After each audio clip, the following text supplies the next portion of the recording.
Hello mga kabentusa, andito naman tayo ngayon ang hilot serye. Kaya ngayon mga kabentusa, maghihilot ako dahil pinupuksa ko po ang lamig ni client para maalis naman ang lamig niya. Yan po ang pinakamadaming lamig po sa katawan niya mga kabentusa. Yan po.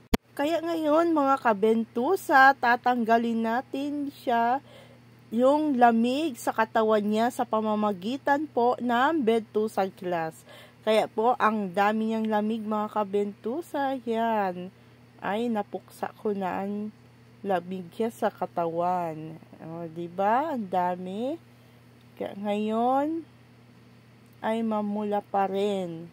At pinicturean ko kanina para ipakita ko sa client ko kung gaano kadami ng lamig sa katawan niya. Yan po mga kabentusa. Salamat!